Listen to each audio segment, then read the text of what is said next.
Hello from Kansas City. Sorry I couldn't be there tonight. I'd love to be enjoying some mbuzi, ugali, and hopefully some chapati and mandazi with you all. My name's Scott Halverson. My Kenyan friends call me Mzungu Mrefu. And I've been friends with Dennis since 2006. So we're closing in on 20 years of friendship. We met in pharmacy school and graduated together in 2011. And in that time, we shared lots of goat, rice, and laughs as we learned each other's Minnesotan and Kenyan cultures. In 2018, we started the Sticks to Bricks campaign with the goal of turning the Children's Youth Center from a stick hut into a 3,200 square foot concrete building. So now friends and family from our community stepped up. They gave clothing, toys, books, and enough finances to build the youth center.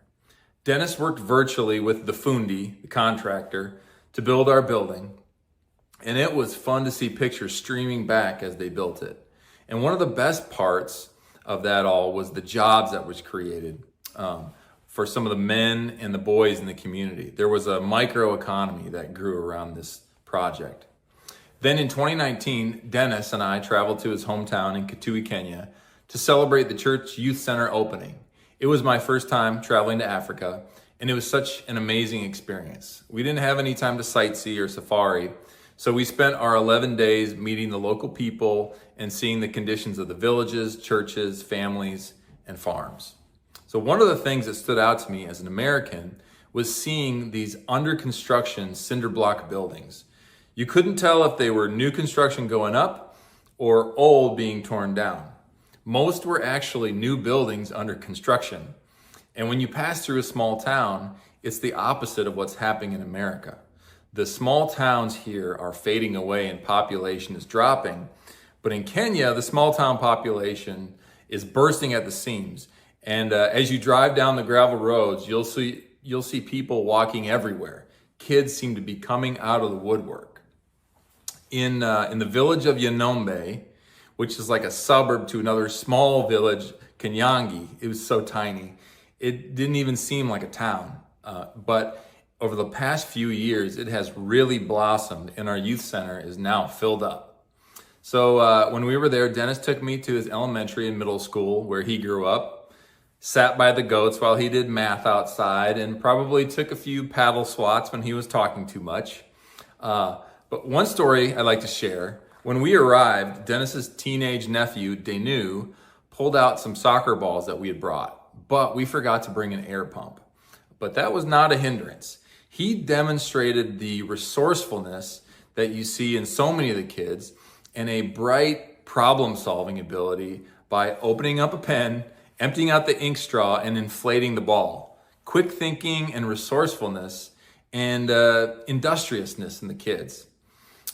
So that was also demonstrated when we cut the goat that we had for lunch.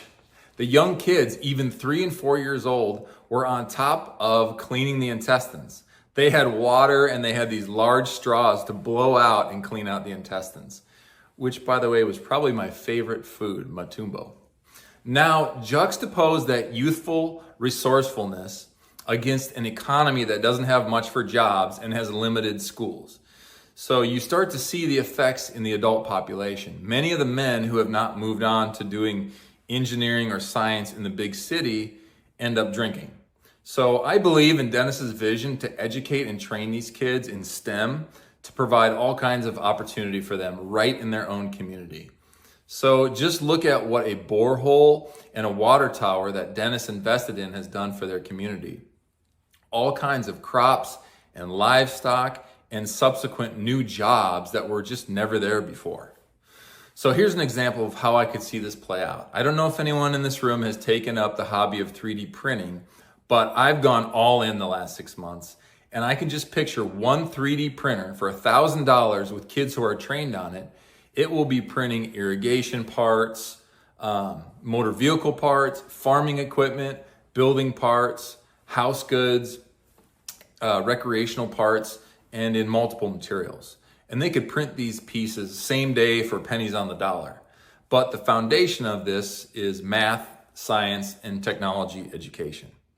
So if you've watched Dennis over the last 20 years, like I have, I used to tease him that his eyes were always red, and as I got to know him, I realized it was because he was always up all night talking to the Kenya kids and investing in his property, investing his property there with his heart being for that community.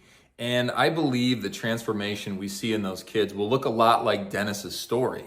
They'll take their education, they'll benefit economically from it, and they'll improve their community with it.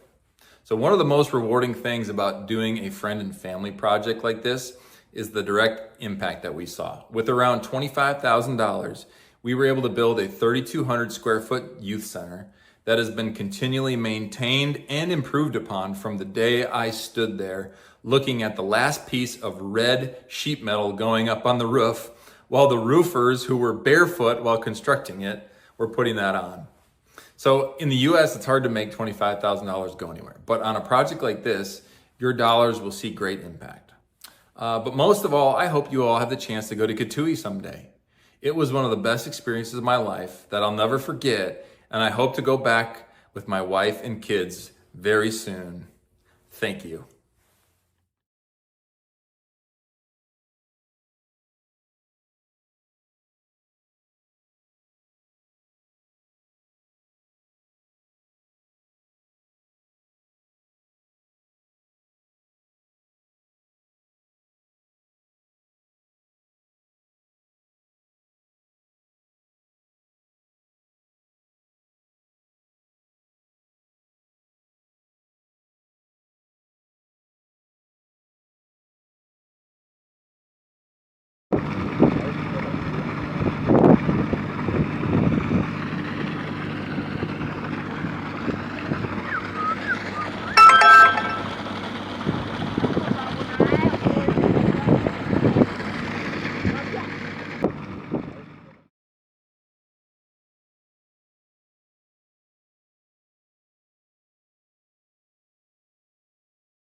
Pandero, ada warna biru.